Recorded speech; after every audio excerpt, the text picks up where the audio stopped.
হযরত আয়েশা রাদিয়াল্লাহু আনহা একদিন নবীজির আরেকজন বিবি হযরত আয়েশার সতীন, নবীজির আরেকজন বিবি হযরত সাফিয়া বিনতে হুয়াই ইবনে আখতাব রাদিয়াল্লাহু আনহা, নাম সাফিয়া।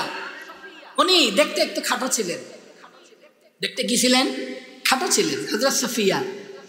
হযরত আয়েশা রাদিয়াল্লাহু তাআলা একদিন বলতেছেন, ইয়া রাসূলুল্লাহ ইন্নাহা লাকাসীরা, নবীজি আপনি যে বিবাহ করে বিবি আনছেন, সাফিয়াকে যে আপনি বিবি করে ঘরে আনছেন, এই যে আপনার বিবি, এই বিবি এত উঁচা না, এই বিবি খাটো। আপনারা বলেন তো, আপনাদের এলাকায় কেউ বিবাহ করে খাটো বিবি আনছে, আশেপাশের মহিলারা আইসা বলে সলিমুদ্দিনে বিয়ে করে আনছে, বউ একটা একেবারে বাচ্চা, বলেনি? একদম কি খাটো, আরে বউ একটা আনছে অমুকে, এটা একটু না, এটা কিভাবে পছন্দ করলো এরকম খাটো? কেউ খাটো এটা বানাইছে কে? সে নিজে হয়েছে না আল্লাহ? হযরত আয়েশা যখন বললেন ইন্নাহা লাকাসীরা, ইয়া রাসূলুল্লাহ আপনার বিবি সাফিয়া এত খাটো, নবীজি এত কষ্ট পাইছেন। নবীজি বলেন, ইয়া আয়েশা লাকাদ মাযাজতি কালবি কালিমাতিন লাউ মুযিজা বিহাল বাহরু লামাযাজা। আয়েশা তুমি যে বললে অমুক খাটো, এই কথাটা এত বিষাক্ত, এই কথাটার ভিতর তো বিষ, তোমার মুখ দিয়ে এমন বিষাক্ত কথা বের হয়েছে আয়েশা।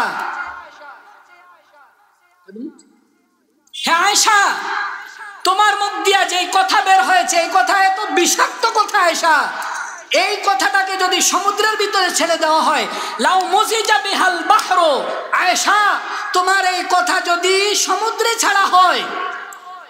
কথা কি বলছিলেন? খাটো। কি বলছেন? শুধু এটুকু বলছেন, ইয়া রাসূলুল্লাহ আপনার বিবি খাটো, এই কথাটা। নবীজি বলেন, আয়েশা এই কথাটা এত বিষাক্ত কথা, এই কথা যদি সমুদ্রে ছাড়া হয় আয়েশা পুরা সমুদ্রের পানি বিষাক্ত হয়ে যাবে, এই কথা এত অপছন্দনীয় আল্লাহর কাছে।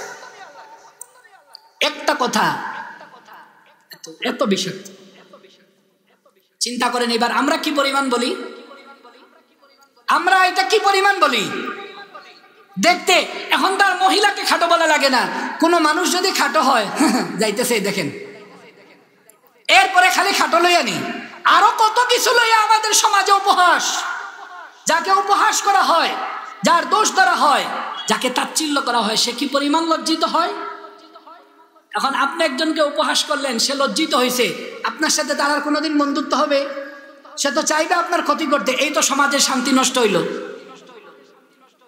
আপনি একজনকে উপহাস করলেন, সে আপনাকে আর কোনোদিন ভালোবাসবে না, সে চাইবে কোনোভাবে আপনার ক্ষতি সাধন করতে, সুযোগ পাইলেই আপনার ক্ষতি করব।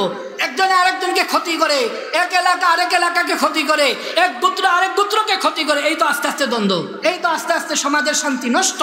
আল্লাহ এই শান্তি নষ্টের পথ বন্ধ করে দেওয়ার জন্য, কোনোভাবে যেন সমাজের শান্তি নষ্ট না হয়, এজন্য আল্লাহ বলেন, ইয়া আইয়ুহাল্লাযীনা আমানু লা ইয়াসখার কওমুম মিন কওম ওয়ালা নিসাউম মিন নিসা। খবরদার তুমি পুরুষ অন্য পুরুষকে তুমি উপহাস করবা না, তুমি মহিলা তুমি অন্য মহিলাকে উপহাস করবা না। কোরআনে কারীমের 49 নম্বর সূরার নাম সূরা হুজুরাত। সূরা হুজুরাতের 11 নম্বর আয়াতের প্রথমাংশ আমি আপনাদের সামনে তিলাওয়াত করেছি। আল্লাহ রাব্বুল আলামিন এই আয়াতের মধ্যে আমাদেরকে একটা বিষয় করতে নিষেধ করেছেন। আল্লাহ ঈমানদারদেরকে ডাক দিয়ে বলেছেন যে এই কাজটা তোমরা করবা না। মুসলমান হিসেবে আমরা সকলেই জানি, আমরা মানি, আমরা বিশ্বাস করি ইসলাম হলো শান্তির ধর্ম। একথা কি আপনারা শুনেছেন আর কখনো? আমাদের ধর্ম ইসলাম।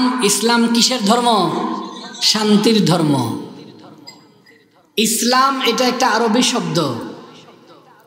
এই শব্দের মূল ধাতু, মূল শব্দ হইল সিন লাম মিম সিলমুন।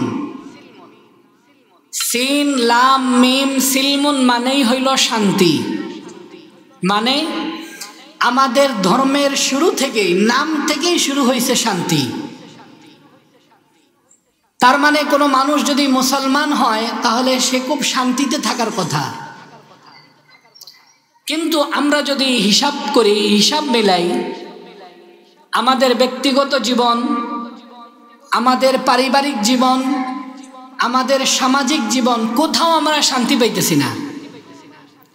ছেলে কথা শোনে না, মেয়ে কথা শোনে না, বিবি কথা শোনে না, সমাজের ভিতরে ওর সাথে দ্বন্দ্ব, ওর সাথে ওর মার, দুই ভাইয়ে মার, ভাইয়ে বোনে মার, স্বামী স্ত্রীতে দ্বন্দ্ব, মানে কোনো দিক দিয়েই আমরা কোনো শান্তি পাচ্ছি না, অশান্তির ভিতরে। অথচ যে আল্লাহ আমরা বিশ্বাসী, সেই আল্লাহর একটা নাম হইল সালাম। আল্লাহর নাম কি? সালাম। নামাজের পরে ইমাম সাহেবরা দোয়া করেন, আল্লাহুম্মা আনতাস সালাম, আয় আল্লাহ শান্তি আপনি, আপনার এক নাম হইল সালাম, শান্তি। ওয়া মিনকাস সালাম, আল্লাহ আপনার পক্ষ থেকে শান্তি আসে। সব শান্তির মালিক যেই আল্লাহ, যেই আল্লাহ সব শান্তি সৃষ্টি করলেন, সেই আল্লাহর গোলাম হইয়াও আজকে আমরা শান্তিতে নাই। আমরা কি নাই? শান্তিতে নাই। সূরা হাশরের যে শেষ আয়াত, হুয়াল্লাহুল্লাযী লা ইলাহা ইল্লাহু আল মালিক আল কুদ্দুস, তারপরে কি? আসসালাম। আল মালিকুল কুদ্দুস আসসালাম। সালাম মানে শান্তি। আল্লাহর নাম বলা হচ্ছে, আল্লাহ হলেন শান্তিদাতা। অবাক করা বিষয় হলো, সেই আল্লাহ বিশ্বাসী হইয়া, সেই আল্লাহর গোলাম হইয়া, সেই আল্লাহর ইবাদত গুজার হইয়া আমরা কেন জীবনে শান্তি পাচ্ছি না? আমরা কেন জীবনে শান্তি পাচ্ছি না? আজকে এ বিষয়ে শুধু আপনাদের সাথে কিছু কথা বলবো, খুব খেয়াল করে শুনবেন। বহু দূর থেকে এসেছি, বহু দূর থেকে আপনাদের খেদমতে আসার উদ্দেশ্য একটাই, যে আপনাদেরকে কিছু কথা বলবো, আমলের নিয়তে শুনবেন, এটা জীবনে নিয়ে ফিট করবেন। অনেক কারণে আমরা যে জীবনে শান্তি পাচ্ছি না।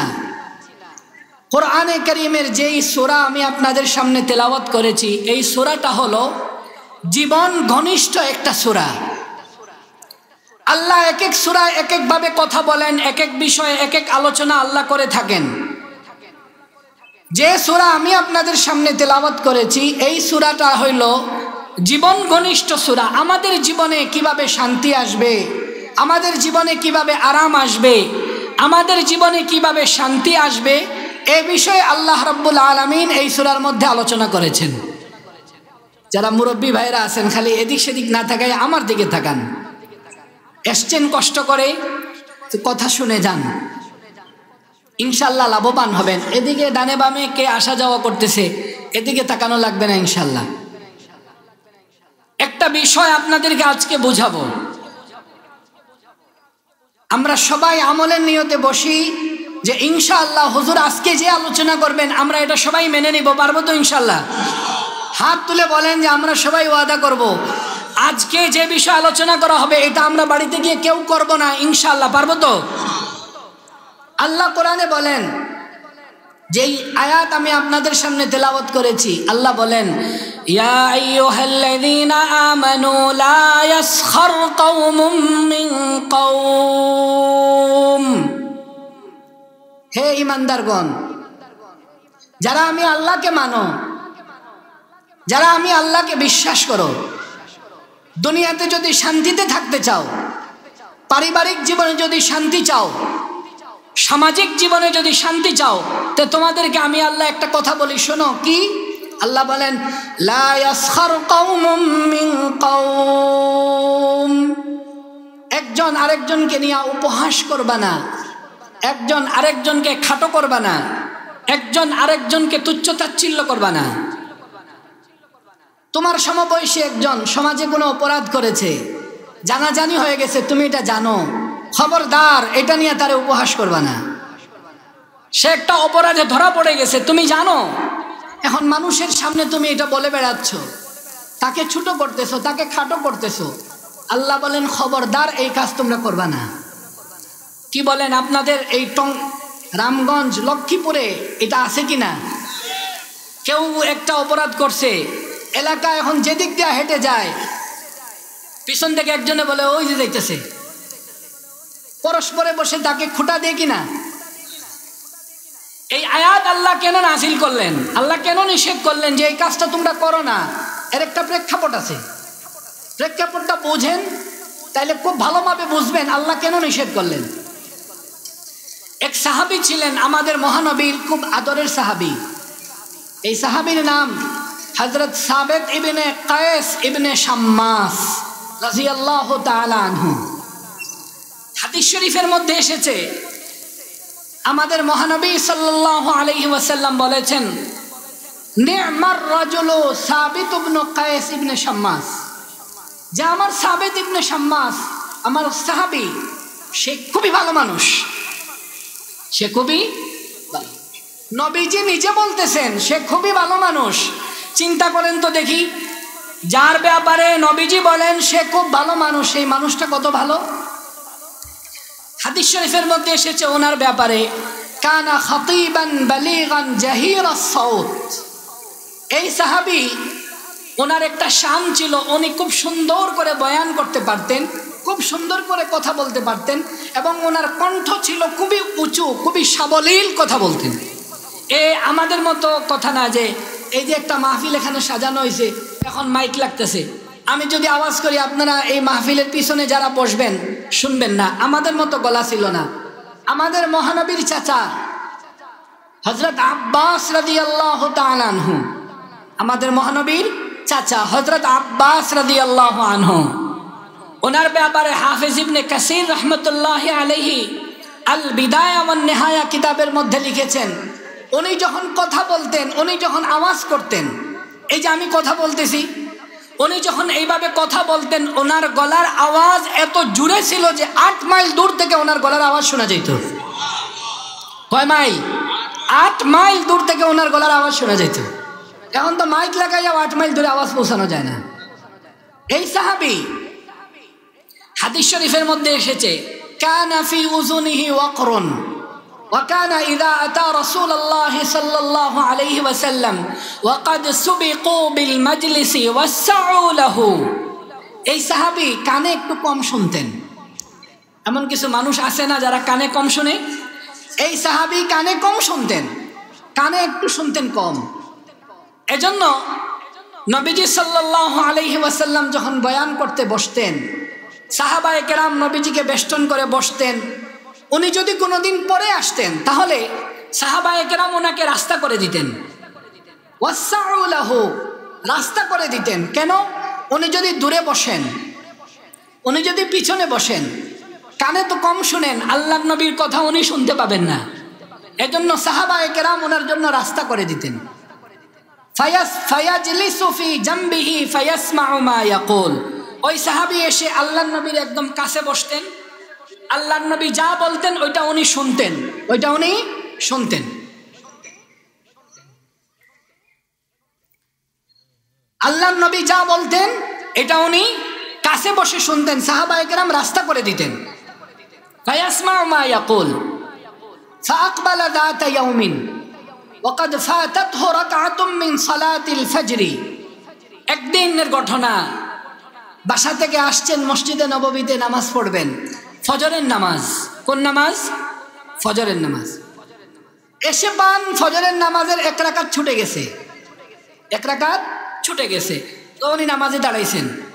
ফালাম্মান সারাফা রাসূলুল্লাহ সাল্লাল্লাহু আলাইহি ওয়াসাল্লাম মিনাস সালাত, রাসূল করিম সাল্লাল্লাহু আলাইহি ওয়াসাল্লাম যখন সালাম ফিরাইলেন, আখাযান নাসু মানাজিলাহুম ফাদায়্যাকা কুল্লু রাজুলিন মাজলিসাহু ফালা ইয়াকাদু ইউওয়াসসিউ আহাদুন লিআহাদিন। সালাম ফিরানোর পরেই সাহাবায়ে কেরাম এগিয়ে এসে আল্লাহর নবীকে জড়াইয়া বসছেন। এমন ভাবে বসছেন, মসজিদে নববী তো তখন খুব ছোট ছিল, আজকের মতো এত বড় না, ছোট মসজিদ। সাহাবায়ে কেরাম নবীজিকে বেষ্টন করে বসছেন, কোনো জায়গা নাই, একদম চাপাচাপি করে বসছেন। এমন ভাবে বসছেন কেউ কাউকে ছাড় দিবে না, এরকম কাছাকাছি হয়ে চিপাচিপি করে বসছেন, বুঝছেন?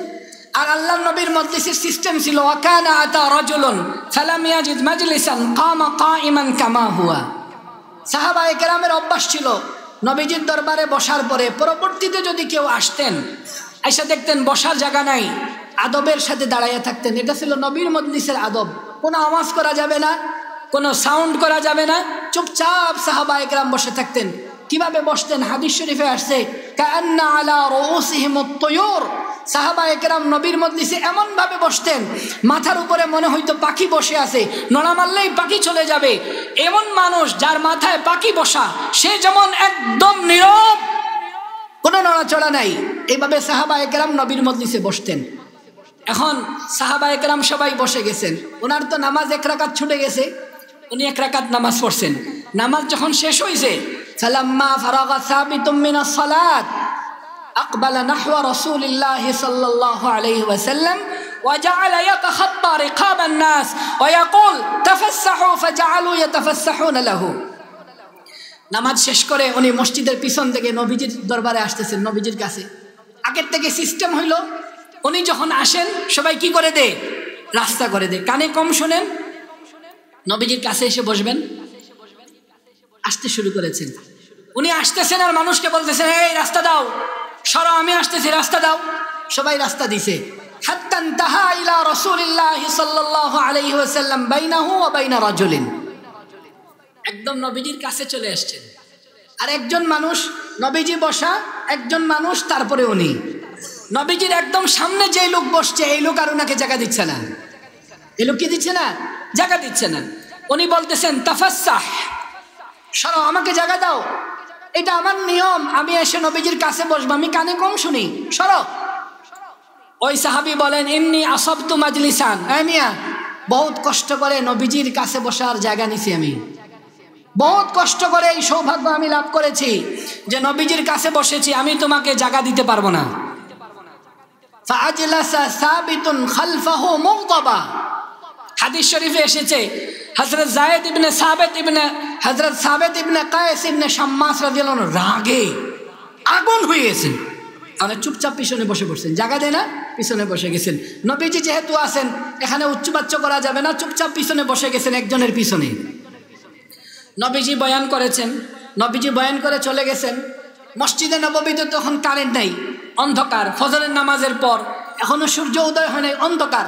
নবীজি যখন বয়ান করে চলে গেছেন, একটু আলো হইছে, ফালাম্মান জালাতি যুলমা, অন্ধকার যখন সরে গেছে, একটু আলো হইছে, ক্বালা সাবিতুন মান আনতা ইয়া ফুলান। যে লোক ওনারে জায়গা দেয় নাই, উনি চিনে নাই লোকটাকে অন্ধকারের কারণে। যখন একটু আলো হয়েছে, জিজ্ঞেস করছেন, মান আনতা, হ্যাঁ মিয়া, তুমি কি আমারে জায়গা দিলা না? ওই সাহাবী বলছেন, ইবনু ফুলান, আমি অমুকের ছেলে, নাম বলছে, অমুকের ছেলে। উনি বলেন, ও আনতা ইবনু ফুলানা, ফাযাকারা উম্মান লাহু ইউআইয়ারু বিহা ফিল জাহিলিয়া। হাদিস শরীফে এসেছে, যখন বলছে আমি অমুকের ছেলে, তখন হযরত সাবিত ইবনে কায়েস ইবনে শাম্মাস রাদিয়াল্লাহু আনহু, ও তুমি অমুকের ছেলে, হ্যাঁ, তোমার মা তো অমুক, তোমার মার জাহেলি যুগে এই দোষ ছিল, তোমার মা এই করছে, তোমার মা ওই করছে, এগুলা বলা শুরু করছে। তার মায়ের দোষ, মুসলমান হওয়ার আগের দোষ, এগুলা বলে খোঁটা দেওয়া শুরু করছেন। হ্যাঁ, অমুকের মেয়ে, অমুকের ছেলে তমুক, তমুকের ছেলে তমুক, তোমার মা এই করছে, তোমার মা সেই করছে, তো ওই বেটির ছেলে হওয়ার কারণেই তো আমার আজকে জায়গা দিলা না তুমি, এভাবে বলা শুরু করছে। যখন মায়ের দোষ দেওয়া শুরু করছে, বলেন আমাদের সমাজে এরকম আছে কিনা? কোনো মহিলা মনে করেন পালাইয়া কোনো লোকের সাথে আইসা পড়ছে, পালাইয়া বিবাহ করেছে, এখন স্বামীর বাড়িতে কিছু হইলেই তারে খোঁটা দেওয়া শুরু করে। কোনো মহিলা থেকে কোনো একটা অপরাধ ঘটছে স্বামীর বাড়িতে, শাশুড়ি কথায় কথায় খোঁটা দে, শ্বশুরে কথায় কথায় খোঁটা দে, দেবরে কথায় কথায় খোঁটা দে, স্বামীর বোন যারা আছে এরা কথায় কথায় খোঁটা দে, বুঝেন নাই? অথবা স্ত্রীর বাপের বাড়ি, শ্বশুর বাড়িতে গেছে, শ্বশুর বাড়িতে তার সাথে কেউ কোনো খারাপ আচরণ করছে, কথায় কথায় খোঁটা, কথায় কথায়, এই তোর মা এটা করছে, তোর বাবা এটা করছে, তোর ভাই এটা করছে, তোর বোন এটা করেছে, আরো কত কথা খোঁটা দেয় কিনা, কি বলেন? দেনি? লক্ষ্মীপুরে দেনি? উনি এভাবে মারে দিয়া কথা দেওয়া শুরু করেছেন। মানুষ সব সহ্য করতে পারে, কিন্তু তার মায়ের নামে কোনো কথা বললে আর সহ্য করতে। ওই সাহাবী যখন ওনার মায়ের নামে বলা শুরু করেছে,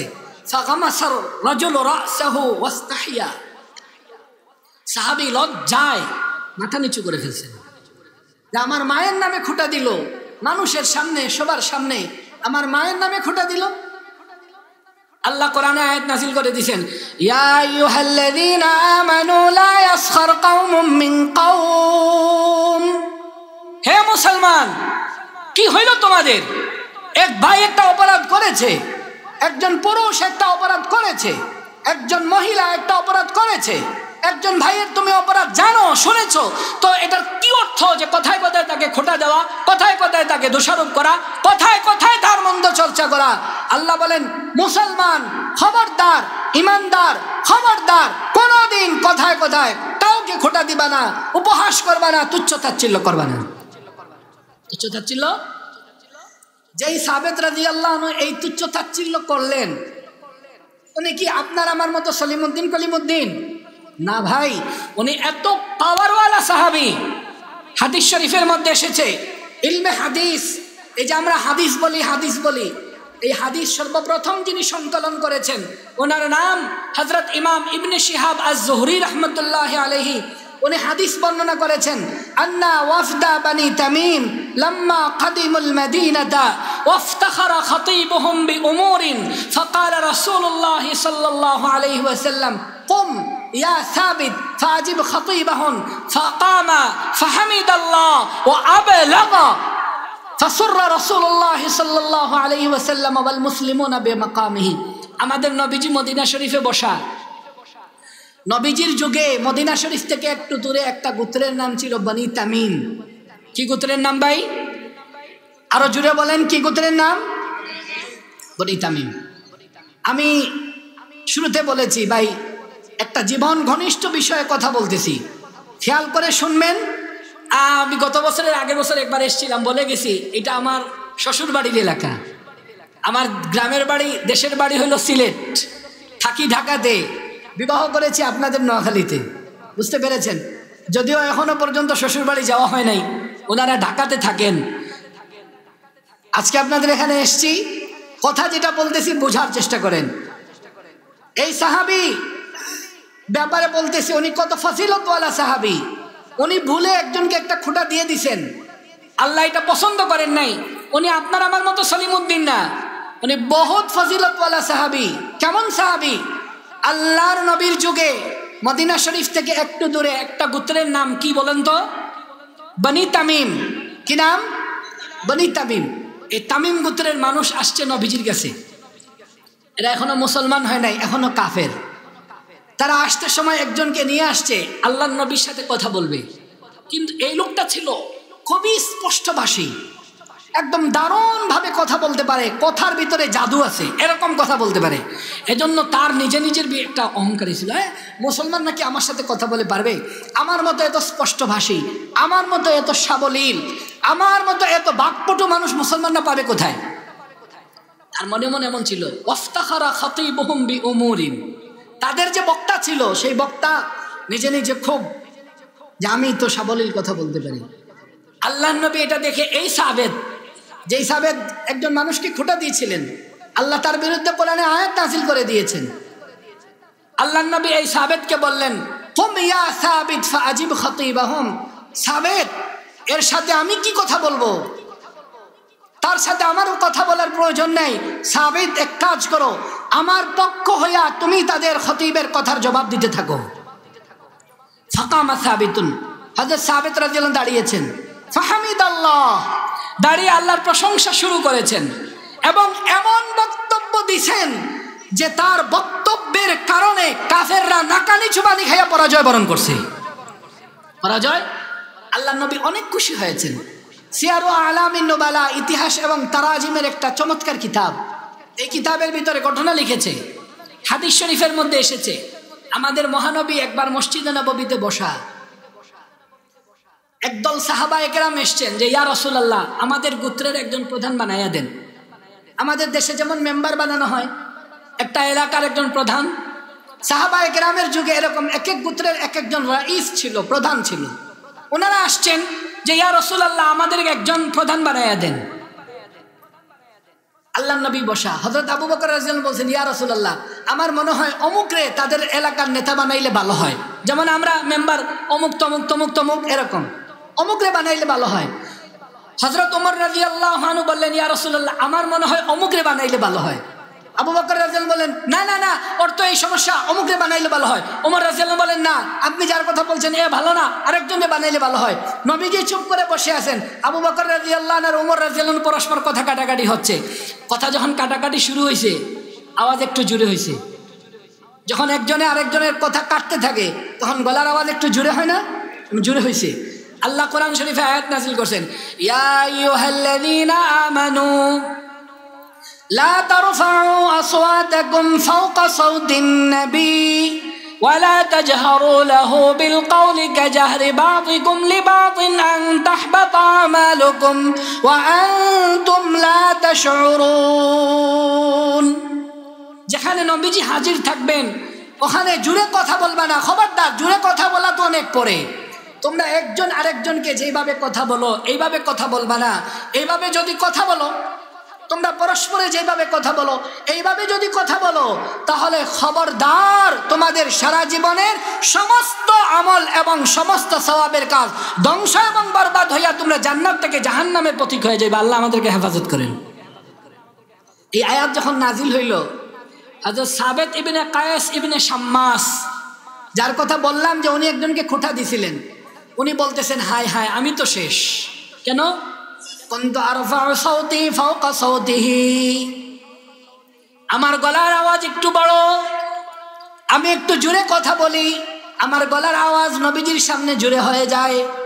অনেক মানুষ আছে যার গলার আওয়াজ এমনিতেই জোরে। উনি বলতেছেন আমার গলার আওয়াজ নবীজির গলা থেকে জোরে হয়ে যায়। আনা মিন আহলিন নার, আমার তো ঠিকানা জাহান্নাম, এছাড়া উপায় নেই। কারণ আমি যে জোরে কথা বলি নবীজির সামনে বেয়াদবি হয়, নবীজির সাথে বেয়াদবি হয়। ভাই এই রাস্তাটা এখানে বন্ধ করে দেওয়া যায় না? এই এখানে একটা কাপড় ফেলে দেওয়া যায় না?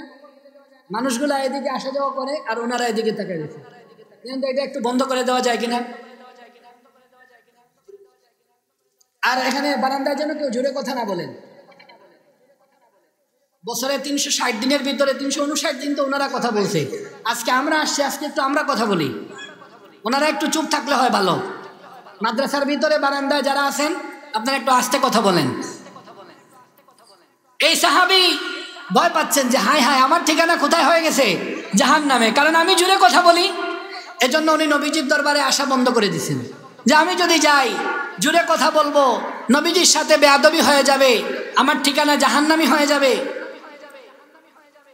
ফাতাফাক্কাদাহু রাসূলুল্লাহ সাল্লাল্লাহু আলাইহি ওয়াসাল্লাম। উনি যখন নবীজির দরবারে আসতেছেন না, কয়েকদিন হয়ে গেছে, নবীজি জিজ্ঞাসা করলেন সাবেত কোথায়, ও আসে না কেন? ফাযুকিরা মা আকআদাহু, নবীজিকে বলা হয়েছে ইয়া রাসূলুল্লাহ সাবেত তো এজন্য আসে না যে তার গলার আওয়াজ জোর, সে অনেক জোরে কথা বলে। সে যদি আসে আপনার দরবারে আর জোরে যদি কথা বলে তো বেয়াদবি হবে আপনার সাথে। অনেকদিন বেয়াদবি করেছে, জোরে জোরে কথা বলেছে, সে তো ভয় পাচ্ছে সে জাহান্নামী হয়ে গেছে, এই জন্য আপনার দরবারে আসে না। নবীজি বলেন লা আবশিরুহু বাল হুয়া মিন আহলিল জান্নাহ, না না আমার সাবেত জাহান্নামী না, তোমরা যাও আমার সাবেত গিয়া সুসংবাদ দাও আমার সাবেতকে, আল্লাহ রাব্বুল আলামিন আমার সাবেতের জন্য জান্নাতুল ফিরদাউসের ফয়সালা করে দিয়েছেন।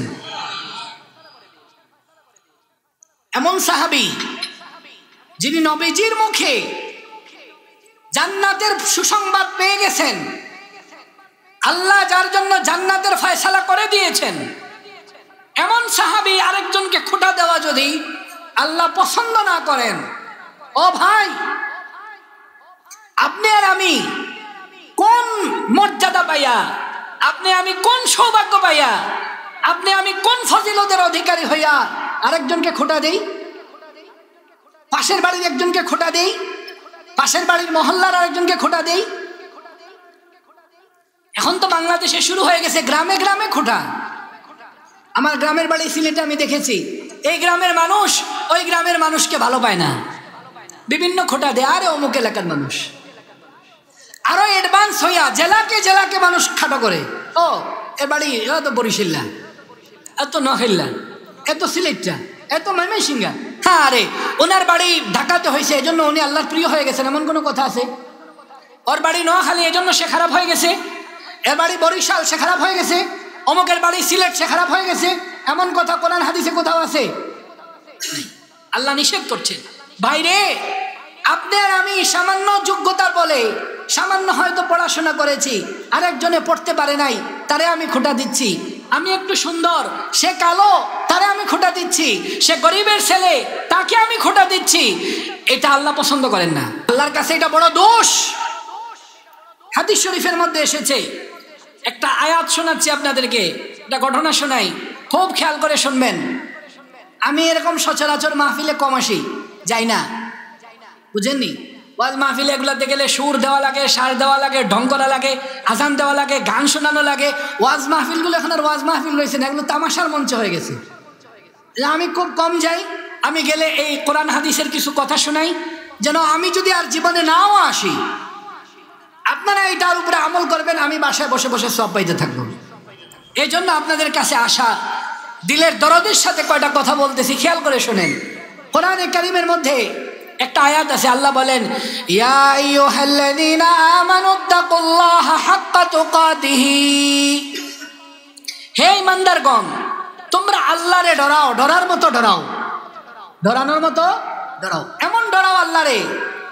আল্লাহর কিন্তু জাহান্নাম আছে, আল্লাহর কিন্তু সাপ আছে, আল্লাহর জাহান্নামে কিন্তু আগুন আছে, আল্লাহ কিন্তু পুজ খাওয়াইবেন, আল্লাহ কিন্তু জাক্কুম খাওয়াইবেন। এগুলা স্মরণ করে করে আল্লাহরে ডরাও। এই আয়াতটা আল্লাহ কেন নাজিল করেছেন? এই নাজিল করার একটা ঘটনা আছে। আমাদের মহানবী যখন হিজরত করে মদিনাতে গেলেন, কানা বাইনাল আউস ওয়াল খাজরাজ আদাওয়াতুন ফিল জাহিলিয়াতি ওয়া কিতাল। জন্মের পরে যখন থেকে আস্তে আস্তে বুঝতে শুরু করছি, তখন থেকে দেখতেছি বাংলাদেশে আওয়ামী লীগ আর বিএনপি মাইর। কি কথা বলেন না কেন? মাইননি? জন্মের পর থেকে দেখতেছি এই দুই দলে মাইর। আমাদের নবীজি মদিনা শরীফে হিজরত করে যাওয়ার আগ পর্যন্ত, নবীজি যখন মক্কা শরীফে ছিলেন, মদিনা শরীফে দুইটা গোত্র ছিল, একটা গোত্রের নাম আউস, একটা গোত্রের নাম খাজরাজ। এই দুই গোত্রে এরকম খালি মাইর। আজ 20-25 বছর থেকে তো বুঝতেছি খালি মাইর আর মাইর। মদিনা শরীফে এই দুই গোত্রের মানুষ কয়েকশো বছর থেকে শুধু মারামারি আর কাটাকাটি।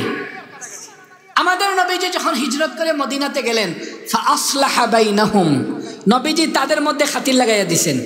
এমন বন্ধুত্ব হয়েছে, এখন আর কোনো কাটাকাটি নাই, এখন আর কোনো মারামারি নাই, এখন তাদের মধ্যে কোনো দ্বন্দ্ব নাই, তাদের মধ্যে কোনো ফাসাদ নাই, শুধু ভালোবাসা আর ভালোবাসা, সম্প্রীতি আর সম্প্রীতি, তাদের ভিতরে মিল আর মিল, মিল আর। একদিন ওই যে আগের দ্বন্দ্ব ছিল, দুই গোত্রের দুই সাহাবী, আউস গোত্র থেকে হযরত সালাবা ইবনে গনম রাদিয়াল্লাহু আনহু, আর খাজরাজ গোত্র থেকে হযরত আসাদ ইবনে জুরারা রাদিয়াল্লাহু আনহু, এই দুইজনে বসে কথা বলতেছেন। কথা বলতে বলতে এক সাহাবী বলতেছেন, এই আমি হলাম আউস গোত্রের মানুষ, সালাবা ইবনে গনম রাদিয়াল্লাহু তাআলা, উনি বলেন, এই বেটা, আমি আউস গোত্রের মানুষ, আমাদের আউস গোত্রের যে সমস্ত ফজিলত আছে এগুলো তোমাদের নাই। যেমন বিএনপি ওয়ালা আওয়ামী লীগরে বলে আমাদের এই আছে বেটা, তোমাদের এই নাই। আওয়ামী লীগ ওয়ালা বলে আমাদের এই আছে, তোমাদের এই নাই। আউস গোত্রের সাহাবী বলতেছে আমার এই আছে, তোমাদের এই নাই। কি কি আছে? উনি 4টা কথা বলছেন।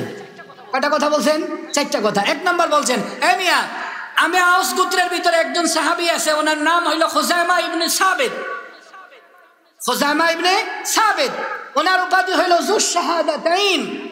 খুজাইমা ইবনে সাবিত যুশ শাহাদাতাইন মানে হইল, আল্লাহ কোরআন শরীফে বলছেন, ওয়াস্তাশহিদু শাহিদাইন মির রিজালিকুম, কোর্টে তুমি কোনো মামলা দায়ের করেছো, তোমার মামলার পক্ষে সাক্ষী আনতে হবে কয়জন? কথা বলেন না কেন? কয়জন? 2 জন।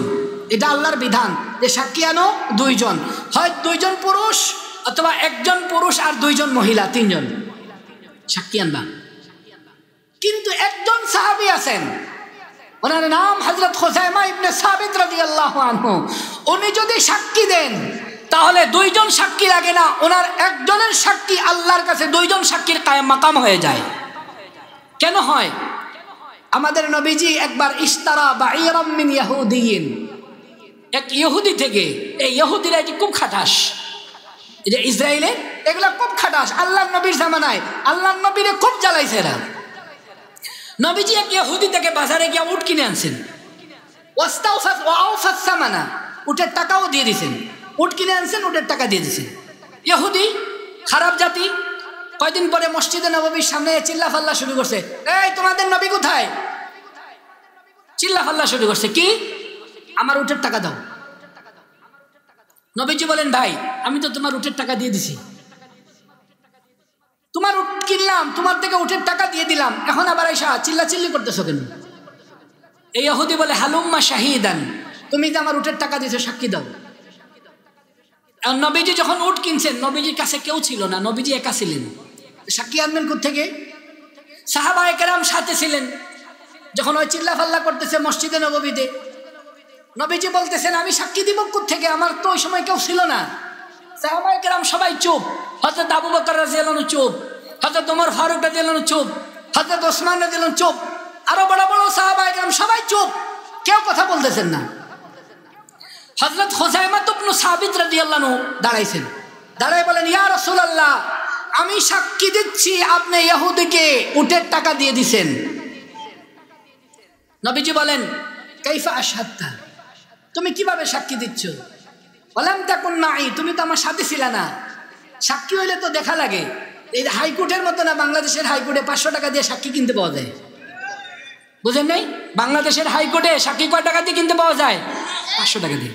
এটা এরকম না। নবীজি বলেন, তুমি সাক্ষী দিবা কেমনে? তুমি তো উঠে কেনার সময় ছিল না লগে। উনি বললেন, ইয়া রাসূলুল্লাহ, এটা কোনো কথা বললেন? আসমান থেকে ওহী আসে, এই কথা আপনি বলেন আমরা বিশ্বাস করি। জান্নাতের কথা আপনি বলেন জীবনে দেখি নাই, মাথায় ধরে না, এই জান্নাত আমরা বিশ্বাস করি। জাহান্নামের কথা বলেন, জাহান্নামের কথা বিশ্বাস করি। মেরাজের কথা শোনাইছেন, মেরাজের কথা বিশ্বাস করি। ভবিষ্যতের কত কথা বলেন, সব কথা আমরা বিশ্বাস করি। ইয়া রাসূলুল্লাহ, আপনি চিরসত্যবাদী, আপনি আল আমিন, আপনি সাদিক, আপনি মাসদুক, আপনি চিরসত্যবাদী। আপনি কি মিথ্যা কথা বলবেন যে উটের টাকা না দিয়ে বলবেন উটের টাকা দিছি? অবশ্যই আমি সাক্ষী দিচ্ছি ইয়া রাসূলুল্লাহ, আপনি উটের টাকা দিয়ে দিয়েছেন। নবীজি এত খুশি হয়েছেন, খুশি হয়ে বলছেন, মাইয়াশহাদলি খুযাইমা ফাহুয়া হাসবুহু, আজকে থেকে আমার খুযাইমার জন্য বিশেষ পাওয়ার দেওয়া হইল। সবাই সাক্ষী দিলে 2 জন সাক্ষী লাগবে, আমার খুযাইমা যদি সাক্ষী দেয়, 1 জন সাক্ষী আল্লাহর কাছে 2 জন সাক্ষী হিসেবে যথেষ্ট হয়ে যাবে। ওইটা আমাদের গোত্রের মানুষ। কোন গোত্রের মানুষ? আমাদের গোত্রের মানুষ, আউস গোত্রের মানুষ। আউস গোত্রের সাহাবী বলতেছেন, উনি আমাদের গোত্রের মানুষ, বেটা চিনোস নি আমারে? 2 নাম্বার, আমিন্না হানজালা গাসিলুল মালাইকা, আমাদের 2 নম্বর বৈশিষ্ট্য হইল হযরত হানজালা ইবনে সাবিত। হযরত হানজালা রাদিয়াল্লাহু আনহু উনিও আমাদের গোত্রের মানুষ। হানজালা কে জানোনি? গাসিলুল মালাইকা। উনি বিবাহ করেছেন, নতুন বিবাহিত, বিবির সাথে বাসর করেছেন। ওই মুহূর্তে উহুদের যুদ্ধ শুরু হয়েছে। মদিনা মুনাওয়ারাতে একটা ভুল সংবাদ এসেছে, মিথ্যা সংবাদ, যে আল্লাহর নবী উহুদের যুদ্ধে শহীদ হয়ে গেছেন। উনি মদিনা শরীফে বসে খবর পাইছেন যে নবীজি উহুদের ময়দানে শহীদ হয়ে গেছেন, আর আমি মদিনা শরীফে বসে থাকবো। উনি তরবারি লইয়া রওনা হয়েছেন, উহুদের ময়দানে গিয়ে যুদ্ধ করতে করতে করতে করতে উনিও শহীদ হয়ে গেছেন। ওনার বিবি যখন এই খবর পেয়েছে যে আমার স্বামী শহীদ হয়ে গেছে, উনি যখন জিহাদে গেছিলেন, স্ত্রী সহবাস করার পরে ওনার উপরে গোসল ফরজ ছিল, ফরজ গোসল উনি করার সময় পায় নাই, এই নাপাক অবস্থায় জিহাদে গিয়ে শহীদ হয়ে গেছেন। আর আপনারা জানেন, আল্লাহর রাস্তায় যারা শহীদ হয় তাদেরকে গোসল দিতে হয় না, তাদের যে রক্তাক্ত কাপড় আছে এই কাপড় দিয়ে তাদেরকে কবরে দিতে হয়, তাদের কোনো কাফন পরাইতে হয় না। বাস যেই জামা পরা আছে এই জামা নিয়ে আইসা জানাজার নামাজ পড়ে এদেরকে দাফন দিতে হয়। কেন? আল্লাহর নবী বলেছেন, কিয়ামতের দিন শহীদরা আল্লাহর দরবারে হাজির হবে, তাদের কাপড়ে যে রক্তের দাগ লেগেছিল এই রক্তের দাগ লেগে থাকবে, এই রক্ত থেকে মিশকে আম্বরের ঘ্রাণ বাইর হইতে থাকবে। হযরত হানজালা তো গোসল দেওয়া হবে না, কিন্তু উনি যে নাপাক, এজন্য ওনার বিবি আয়েশা বলছেন, ইয়া রাসূলুল্লাহ, হানজালা শহীদ হয়ে গেছে, উনি নাপাক, ওনার গোসল ফরজ। ইয়া রাসূলুল্লাহ, আপনি তো হয়তো এইভাবে দাফন করে দিবেন, উনি যেহেতু নাপাক এই জন্য গোসল করাইয়া দাফন করার ব্যবস্থা করেন। আল্লাহর নবী বললেন, তোমরা তালাশ করো হানজালা কোথায়, হানজালার শরীরটা একটু নিয়ে আসো, আর একটু লাশটা ধোয়া দেই, পাক সাফ করে দেই, গোসল করাইয়া দেই। হযরত জিবরাইল আলাইহিস সালাম আসমান থেকে এসে বলতেছেন, ইয়া রাসূলুল্লাহ, হানজালা আজকে যে নবীর প্রেম দেখিয়েছে, ইসলামের জন্য যে ভালোবাসা দেখিয়েছে, দুনিয়ার কোনো পানি দিয়ে হানজালাকে গোসল করাইতে হবে না, জান্নাত থেকে হাউজে কাউসারের পানি এনে আমরা ফেরেশতারা হানজালাকে গোসল করাইয়া দিছি। সাহাবায়ে কেরাম উঠে গেছেন যে দেখি হাসানি, গিয়া দেখেন উহুদের ময়দানে হযরত হানজালা রাদিয়াল্লাহু আনহু লাশ পড়ে আছে, শরীর থেকে গোসলের পানি টপ টপ করে পড়তেছে। এটা আমাদের গোত্রের মানুষ। কোন গোত্রের মানুষ? আমাদের গোত্রের মানুষ। হুজুর কি এসে পড়ছেন? এসে পড়ছেন না? আসে নাই না? 3 নাম্বার, আমাদের গোত্রের আরেকটা বৈশিষ্ট্য হলো, আমাদের গোত্রের আমাদের গোত্রে একজন সাহাবী আছেন, ওনার নাম হলো আসিম ইবনে সাবিত। ওনার নাম আসিম ইবনে সাবিত। উনি হলো হামিউদ্দাবার, মানে সংক্ষেপ করেতেছি, হুজুর এসে পড়তেছেন। হামিউদ্দাবার মানে কাফেররা ওনাকে শহীদ করছে। এক মহিলায় বলছে, এরে শহীদ কইরা এই মুসলমানের লাশ থেকে মাথা কেটে এর মাথা দিয়ে আমি মদ খাইব। মহিলা বলছে, কত খারাপ মহিলা, চিন্তা করেন। এই সাহাবী শুনে ফেলছেন যে এই মহিলা এই মান্নত করেছে আমার লাশের মাথা দিয়ে মদ খাবে। এজন্য আল্লাহর কাছে উনি দোয়া করছেন, আল্লাহ আমি শহীদ হয়ে গেলে তুমি আমার লাশটা হেফাজত করো আল্লাহ, এই বেহুর মধ্যে যেন আমার লাশের সাথে না হয় আল্লাহ। আমি একজন মুসলমান, আমি একজন শহীদ, কাফেররা আমাকে বন্দী করে ফেলেছে, আমাকে মেরে ফেলবে, আয় আল্লাহ আমার লাশ দিয়া যেন মদ না খায়, আমার লাশটা আপনি হেফাজত করেন। দোয়া করছেন। কাফেররা ওনাকে ফাঁসি দিছে, হত্যা করেছে। তারপরে মদ খাইতে আসবে তো আল্লাহ রাব্বুল আলামিন জঙ্গল থেকে এমন বড় বড় পোকা, এমন বড় বড় মৌমাছি, আরো এমন বিষাক্ত পোকা দিছেন যে কেউ তার আশেপাশে আসতেই পারে না, লাশের পাশে আসতেই পারে না। এক ধরনের পোকা ওড়ে, আমাদের সিরিজে কয় বল্লা, কামড় দিলে ফুলে যায়, দেখছেন নি? হলুদ কালো বিভিন্ন ধরনের বল্লা থাকে, গাছের পাতায় থাকে, টুস করে এসে কামড় দিয়ে দৌড় মারে।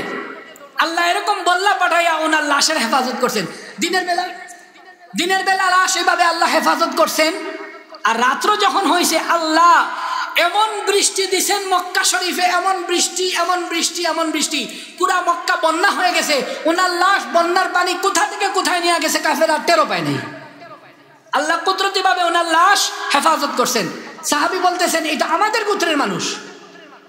4 নাম্বার, আমাদের গোত্রে আরেকজন সাহাবী ছিলেন, ওনার নাম সাদ ইবনে উবাদা। সাদ ইবনে উবাদা রাদিয়াল্লাহু তাআলা আনহু, ওনার ব্যাপারে জানো তুমি? ওনার বৈশিষ্ট্য হইল, হযরত সাদ ইবনে উবাদা রাদিয়াল্লাহু তাআলা আনহু যেদিন ইন্তেকাল করছেন, নবীজি তখনও দুনিয়ায়, নবীজি ওনার জানাজার নামাজ পড়েছেন। হাদিস শরীফের মধ্যে এসেছে, মদিনার যে সমস্ত মুনাফিকরা ছিল, বাহ্যিকভাবে মুসলমান, ভিতরে ভিতরে কাফের মুনাফিক মার্কা, এরা হযরত সাদ ইবনে উবাদার লাশ বহন করে নিয়ে যাইতেছে। দেখে সাদ ইবনে লাশের মা আখাফা জানাজাতাহু, শরীর একদম হালকা, মারা যাওয়ার পরে শরীর একদম কি হয়ে গেছে? হালকা হয়ে গেছে। সাধারণত মানুষ মারা যাওয়ার পরে শরীর ভারী হয়ে যায়, কিন্তু ওনার লাশ একদম কি? মদিনার মুনাফিকরা সমালোচনা শুরু করছে, কেমন মুসলমান, মনে হয় আল্লাহ মারতেছেন, কবরে দিব আল্লাহ, এজন্য তো লাশ হালকা হয়ে গেছে। নবীজি বলেন, ও কাফেরের দল, মুনাফিকের দল, তোমরা তিরস্কার করতেছো, সমালোচনা করতেছো আমার সাদকে নিয়ে, যে আমার সাদের লাশ এত হালকা কেন? তোমরা আসলে জানো নাই, আমার সাদের লাশকে আল্লাহ রাব্বুল আলামিন কুদরতি ভাবে 70,000 ফেরেশতা দিয়ে বহন করাইতেছেন। নবীজি বাসায় শুয়ে আছেন, খবর পান নাই যে উনি মারা গেছেন। হযরত জিবরাইল আলাইহিস সালাতু ওয়াস সালাম আসমান থেকে এসে নবীজিকে জিজ্ঞেস করতেছেন, ইয়া রাসূলুল্লাহ, মান মাতা মিন আহলিল মদিনা? নবীজি, মদিনা শরীফে আজকে কে মারা গেছে? কে মারা গেছে মদিনা শরীফে?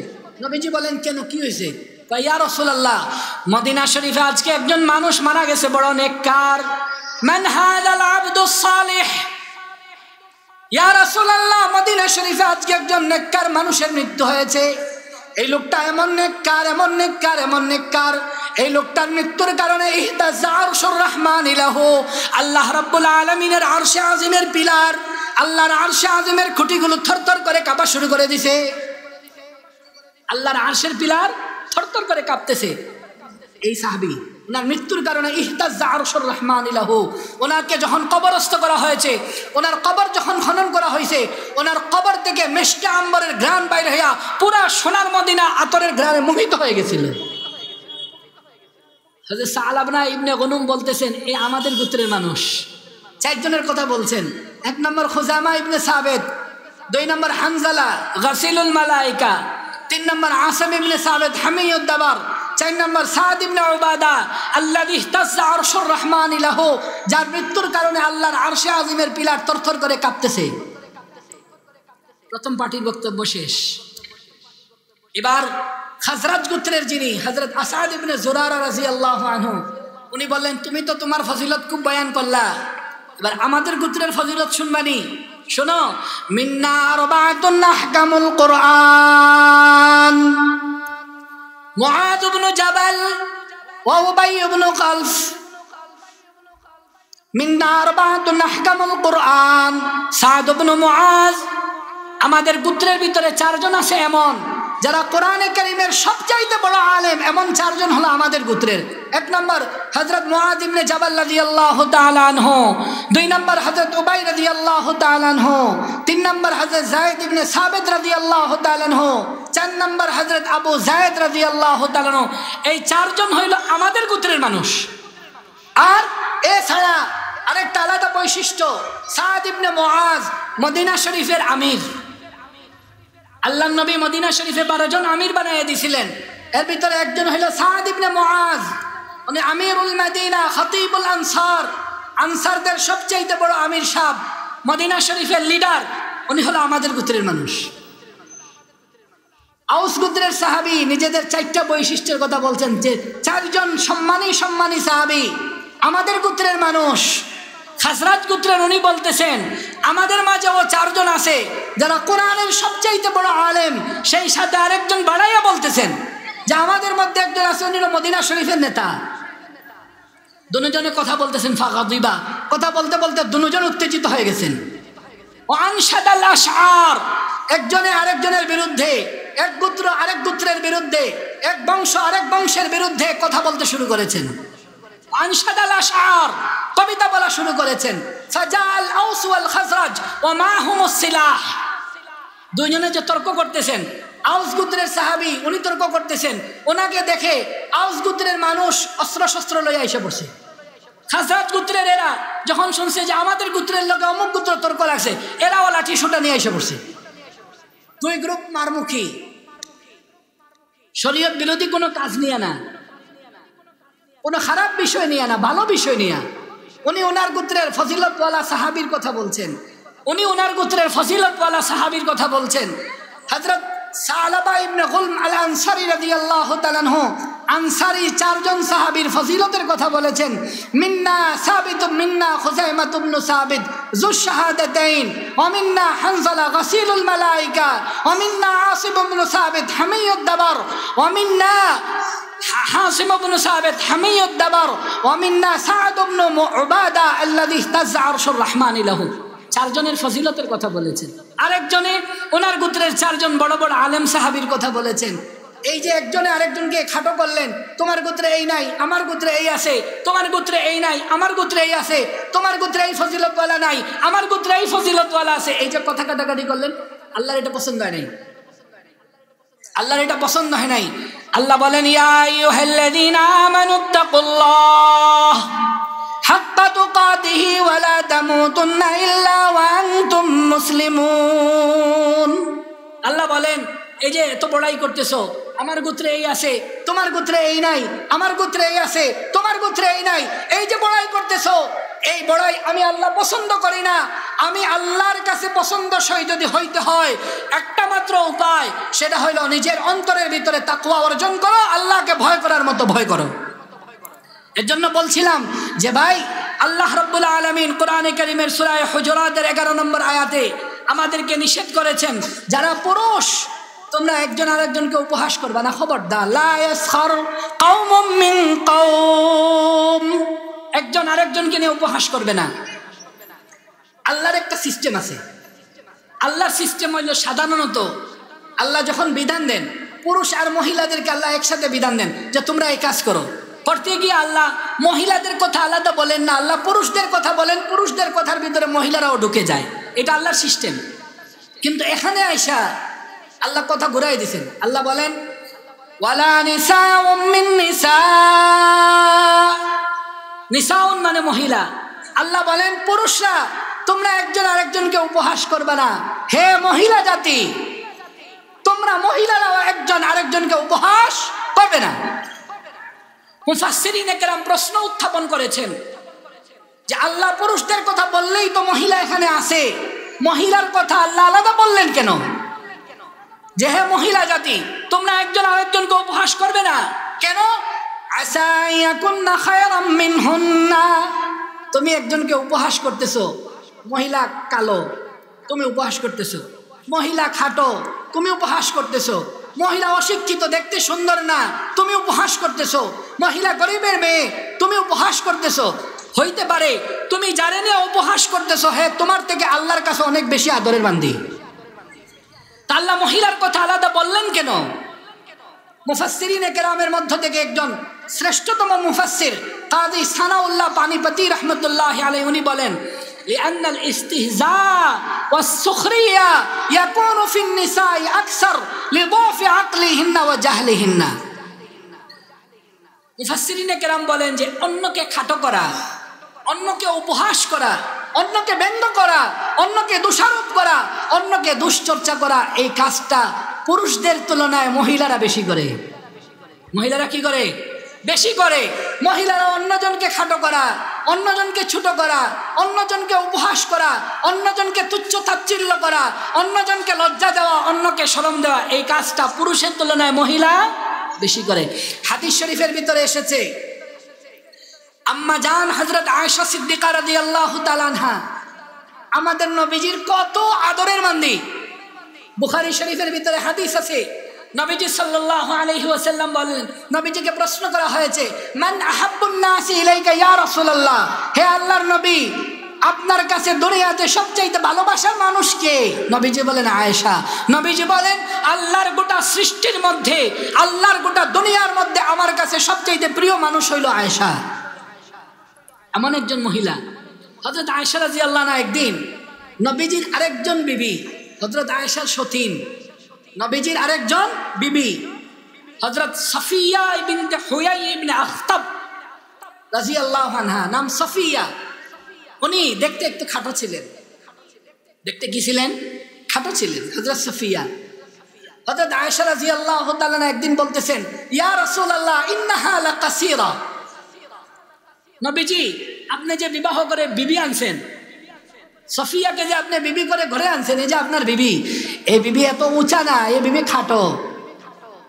আপনারা বলেন তো আপনাদের এলাকায় কেউ বিবাহ করে খাটো বিবি আনছে, আশেপাশের মহিলারা আইসা বলে সলিমুদ্দিনে বিয়ে করে আনছে, বউ একটা একেবারে বাচ্চা, বলেনি একদম কি খাটো, আরে বউ একটা আনছে অমুকে, এটা একটু না, এটা কিভাবে পছন্দ করলো এরকম খাটো?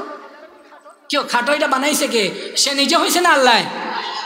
হযরত আয়েশা যখন বললেন ইন্নাহা লাকাসীরা ইয়া রাসূলুল্লাহ আপনার বিবি সফিয়া এত খাটো, নবীজি এত কষ্ট পাইছেন। নবীজি বলেন ইয়া আয়েশা লাকাদ মাযাজতি কালবি কালিমাতিন লাউ মুযিজা বিহাল বাহরু লামাযাজা। আয়েশা তুমি যে বললে অমুক খাটো, এই কথাটা এত বিষাক্ত, এই কথাটার ভিতর তো বিষ, তোমার মুখ দিয়ে এমন বিষাক্ত কথা বের হয়েছে আয়েশা। হ্যাঁ আয়েশা তোমার মুখ দিয়ে যে কথা বের হয়েছে এই কথা এত বিষাক্ত কথা আয়েশা, এই কথাটাকে যদি সমুদ্রের ভিতরে ছেড়ে দেওয়া হয় লাউ মুযিজা বিহাল বাহরু, আয়েশা তোমার এই কথা যদি সমুদ্রে ছাড়া হয়, কথা কি বলছিলেন? খাটো। কি বলছেন? শুধু এটুকু বলছেন ইয়া রাসূলুল্লাহ আপনার বিবি খাটো, এই কথাটা। নবীজি বলেন আয়েশা এই কথাটা এত বিষাক্ত কথা, এই কথা যদি সমুদ্রে ছাড়া হয় আয়েশা পুরো সমুদ্রের পানি বিষাক্ত হয়ে যাবে, এই কথা এত অপছন্দনীয় আল্লাহর কাছে। একটা কথা এত বিষাক্ত। চিন্তা করেন এবার আমরা কি পরিমাণ বলি, আমরা এটা কি পরিমাণ বলি দেখতে। এখন তার মহিলাকে খাটো বলা লাগে না, কোনো মানুষ যদি খাটো হয় যাইতেছে দেখেন, এরপরে খালি খাটো লইয়া নি, আরো কত কিছু লইয়া আমাদের সমাজে উপহাস, যাকে উপহাস করা হয়, যার দোষ ধরা হয়, যাকে তাচ্ছিল্য করা হয় সে কি পরিমাণ লজ্জিত হয়। এখন আপনি একজনকে উপহাস করলেন, সে লজ্জিত হয়েছে, আপনার সাথে তার আর কোনোদিন বন্ধুত্ব হবে? সে তো চাইবে আপনার ক্ষতি করতে। এই তো সমাজের শান্তি নষ্ট হইল। আপনি একজনকে উপহাস করলেন, সে আপনাকে আর কোনোদিন ভালোবাসবে না, সে চাইবে কোনোভাবে আপনার ক্ষতি সাধন করতে, সুযোগ পাইলেই আপনারে ক্ষতি করব। একজনে আরেকজনকে ক্ষতি করে, এক এলাকা আরেক এলাকাকে ক্ষতি করে, এক গোত্র আরেক গোত্রকে ক্ষতি করে। এই তো আস্তে আস্তে দ্বন্দ্ব, এই তো আস্তে আস্তে সমাজের শান্তি নষ্ট। আল্লাহ এই শান্তি নষ্টের পথ বন্ধ করে দেওয়ার জন্য, কোনোভাবে যেন সমাজের শান্তি নষ্ট না হয়, এই জন্য আল্লাহ বলেন ইয়া আইয়ুহাল্লাযীনা আমানু লা ইয়াসখার কওমুম মিন কওম ওয়ালা নিসাউম মিন নিসা। খবরদার, তুমি পুরুষ অন্য পুরুষকে তুমি উপহাস করবা না, তুমি মহিলা তুমি অন্য মহিলাকে উপহাস করবা না। হাদিস শরীফের ভিতরে এসেছে আমাদের নবীজির এই বিবি, যিনি দেখতে একটু খাটো ছিলেন, হযরত সাফিয়া, ওনার বাবা ইহুদি ছিলেন, ওনার বাবা ইহুদি ছিলেন। সাহাবায়ে কেরাম, মহিলা সাহাবায়ে কেরাম ওনাকে বলতেন ইয়া বিনতা ইয়াহুদিয়া। হযরত আয়েশা বলতেন আমার বাবা মুসলমান আবু বকর সিদ্দিক। হযরত হাফসা বলতেন আমার বাবা মুসলমান হযরত ওমর। এভাবে সবাই গর্ব করতেন। আর সাফিয়া রাদিয়াল্লাহু আনহার বাবা ইহুদি, পরবর্তীতে মুসলমান হয়েছেন। তো সবাই ওনাকে খোঁটা দিত ইয়া ইয়াহুদিয়া বিনতা ইয়াহুদিয়া, হেই তুমি তো ইহুদি ছিলা, তোমার বাবা এখনো ইহুদি। এই কথা ওনাকে বলছে, মহিলা সাহাবায়ে কেরাম ওনাকে বলছে তুমি ইহুদি, তোমার বাবা ইহুদি। ওনার মনটা খুব ব্যথা পেয়েছে। فأتت رسول الله صلى الله عليه وسلم فقال يا رسول الله إن النساء يعيرنني ويقولن لي يا يهودي بنت يهوديين। উনি এসে নবীজিকে বলেন ইয়া রাসূলুল্লাহ, আমার মনে একটা ব্যথা, আমার মনে একটা কষ্ট। কি রাসূলুল্লাহ? এই যে মহিলা সাহাবায়ে কেরাম আপনার হাতে যারা মুসলমান হয়েছে, এরা আমাকে উপহাস করে, এরা আমাকে তিরস্কার করে, এরা আমাকে তাচ্ছিল্য করে, বলে আমার বাবা ইহুদি।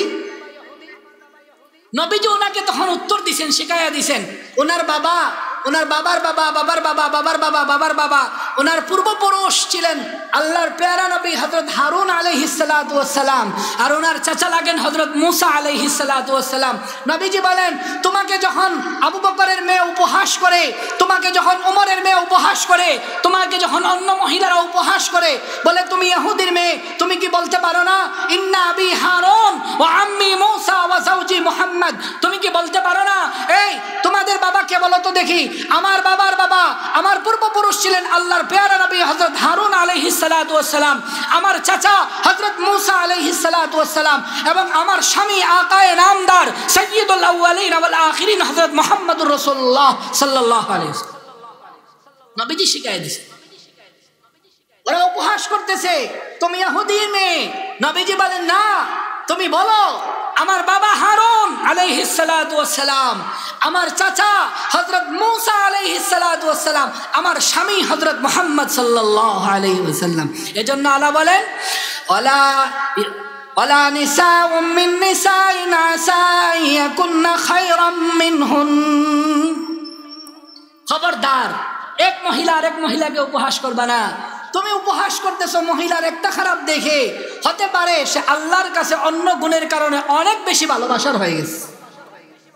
হাদিস শরীফের ভিতরে এসেছে, তিরমিজি শরীফের হাদিস, সাইদা রাসূলুল্লাহ সাল্লাল্লাহু আলাইহি ওয়াসাল্লাম আল মিম্বার। আমাদের মহানবী মসজিদে নববীর মিম্বরে এসেছেন, মসজিদে নববীর মিম্বরে। হাদিস শরীফে আছে, আমাদের নবীজি সহিহ বুখারী শরীফের হাদিস, মদিনা শরীফে যখন প্রথম গেলেন তখন নবীজির মসজিদে নববীতে খুতবা দেওয়ার কোনো মিম্বর ছিল না। একটা লাঠি ছিল, মদিনা শরীফের একটা পিলার, একটা খাম্বা। এই খাম্বার লগে হেলান দিয়ে দাঁড়াইয়া আল্লাহর নবী খুতবা দিতেন। এই খাম্বাটা এখনো পর্যন্ত মসজিদে নববীতে চিহ্নিত আছে। এটার নাম হলো উস্তুয়ানায়ে হান্নানা। উস্তুয়ানায়ে হান্নানা। আপনারা মদিনা শরীফে গেলে দেখবেন এই পিলারটা এখনো আছে, উস্তুয়ানায়ে হান্নানা। সাহাবায়ে কেরাম চিন্তা করলেন, গালেবান 7ম হিজরিতে সাহাবায়ে কেরাম চিন্তা করলেন নবীজি একটা পিলারের সাথে দাঁড়াইয়া জুমার খুতবা দেন, বয়ান করেন, ঈদের খুতবা দেন, নবীজির জন্য একটা মিম্বর বানানো দরকার। সাহাবায়ে কেরামের সংখ্যা দিন দিন বৃদ্ধি পাচ্ছে। যারা পিছনে বসে সামনে নবীজিকে দেখতে পায় না, নবীজির কথা শোনা যায় না, নবীজি যদি একটু উঁচু জায়গাতে দাঁড়ান তাইলে পিছন থেকে নবীজিকে দেখতে সুবিধা হবে, এই চিন্তা করে মিম্বর বানানো হয়েছে, কাঠের মিম্বর। একজন মহিলা সাহাবিয়া মিম্বরটা বানাইয়া নবীজিকে হাদিয়া দিয়েছেন। নবীজি পিলার থেকে দাঁড়াইয়া, পিলার থেকে সরে এসে যখনই মিম্বরে উঠছেন, মিম্বরে পা দিছেন, আন্না কাআনিনা সাবি, যেই পিলারের সাথে দাঁড়াইয়া নবীজি খুতবা দিতেন, নবীজির বিয়োগ ব্যথায়, নবীজিকে হারানোর কষ্টে, এতদিন নবীজির পিঠ লাগছে তার শরীরে, একটা খেজুর গাছের ডাল, শিশু বাচ্চা যেভাবে কাঁদে, ওই খেজুর গাছের টুকরা এইভাবে আল্লাহর নবীর ভালোবাসায় ছটফট করে কান্না শুরু করেছে। সাহাবায়ে কেরাম শুনতে পাচ্ছেন, খেজুর গাছের ডাল নবীর ব্যথায় কান্দে। এটা উপন্যাস না, সহিহ বুখারী শরীফের হাদিস। রাসূল করিম সাল্লাল্লাহু আলাইহি ওয়াসাল্লাম তখন মিম্বর থেকে নেমে এসে খেজুর গাছের কাণ্ডের উপরে, খেজুর গাছের ডালে সান্ত্বনার হাত বুলাইয়া দিছেন। তারপরে খেজুর গাছ কান্না বন্ধ করেছে। মিম্বরে উঠছেন নবীজি, ডাক দিয়া নবীজি একটা বক্তব্য দিছেন, ইয়া মান আসলামা বিলিসানিহি ওয়া লাম ইউফদিল ঈমানু বিকলবিহি, যারা মুখে মুখে মুসলমান হয়েছো, যারা মুখে মুখে ইসলাম গ্রহণ করেছো, ওয়া লাম ইউফদিল ঈমানু ফি কলবিহি, এখনো অন্তরের মধ্যে ঈমান শক্তভাবে বসে নাই। তোমাদেরকে একটা কথা বলি শুনো। এক নাম্বার, কয়েকটা কথা বলেছেন। এক নাম্বার নবীজি বলেন, লা তুযুল মুসলিমিন, সমাজে শান্তি পেতে চাও, পারিবারিক জীবনে শান্তি পেতে চাও, শান্তির ধর্ম ইসলামের মুসলমান হয়ে যদি শান্তি পাইতে চাও, যেই শান্তির জন্য ছটফট করো, যেই শান্তির জন্য বড় কষ্ট করো, যেই শান্তির জন্য প্রবাসে যাও, যেই শান্তির জন্য ইউরোপে যেতে চাও, যে শান্তির জন্য আমেরিকায় যেতে চাও, লন্ডনে যেতে চাও, আমি নবী শান্তির মেসেজ দিচ্ছি, শান্তির পথ দিচ্ছি। নবীজি বলেন, লা তুযুল মুসলিমিন, অপর মুসলমান কষ্ট পায় এমন কোনো কথা বলবে না। লা তুযুল মুসলিমিন, অপর মুসলমান কষ্ট পায় এমন কোনো কথা বলবে না, খবরদার। এক নাম্বার। দুই নাম্বার, ওয়ালা তাফদাহু, মানুষের সামনে কোনো মুসলমানকে কোনোদিন শরম দিও না, খাটো করো না, উপহাস করো না। কোনো মুসলমান কারো সামনে কোনোদিন কাউকে লজ্জা দিও না। চায়ের হোটেলে তিনজন বসা,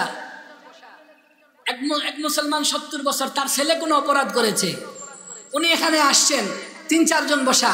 আপনি বললেন, কিও জন্ম যে দিছ একটা, এটা যে আকাম কুকাম করে রাস্তাঘাটে বন্ধ করতে পারো না সবার সামনে? এই লোকটা এখানে সন্তুষ্ট ছিল না, তার ইচ্ছে ছিল না এই কথাটা এখানে কেউ বলুক। মসজিদে গেছে, তোমার ছেলে অমুক কাজ করছে, এটা দেখো না। বাস, যেখানে মনে চায় সেখানে তাকে ছোট করা হচ্ছে। আল্লাহ নবী নিষেধ করছেন, খবরদার আমার কোন মুসলমান উম্মতকে তার ছেলের দোষের কারণে, তার মেয়ের দোষের কারণে, তার নিজের দোষের কারণে কারো সামনে লজ্জিত করো না, শরম দিও না। তারপরে নবীজি বলেন, ওয়ালা তাত্তাবি আওরাতিহিম, অন্য মুসলমানের দোষ তালাশ করার পিছনে লেগো না। আছে কিছু মানুষ সমাজের ভিতরে খালি অন্যের দোষ টুকায়, খালি অন্যের দোষ টুকায়। দেখিনি অন্যের কোনো দোষ ধরতে পারি কিনা, অমুকের কোনো দোষ ধরতে পারি কিনা। অমুকে একটা ভালো কথা বলেছে, ওখান থেকে সুতা বাইর করে দোষ ধরে। সে সোজাভাবে হেঁটে যাচ্ছে, অমুকে এমন হাঁটলো কেন, নিশ্চয় কোনো কাম করতেছে, এই দোষ বানাইতেছে। নবীজি বলেন, ওয়ালা তাত্তাবি আওরাতিহিম, কারো গোপন দোষ তালাশ করতে যাইও না। নবীজি বলেন, তুমি যদি অন্য মুসলমান ভাইয়ের দোষ, গোপন দোষ তালাশ করা শুরু করো, তাহলে হবে কি জানো? নবীজি বলেন, তাতাব্বা আল্লাহু আওরাতাহু, আল্লাহ তোমার গোপন দোষ মানুষের সামনে প্রকাশ করে দিবেন, মানুষের সামনে গোপন দোষ প্রকাশ করে দিবেন।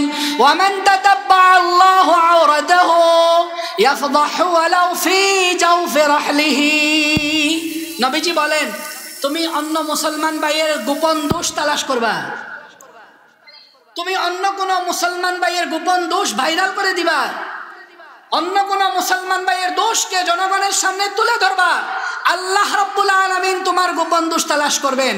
আর আল্লাহ যদি তোমার গোপন দোষ প্রকাশ করা শুরু করেন, তাহলে দেখবেন টাকলা মুরাদ,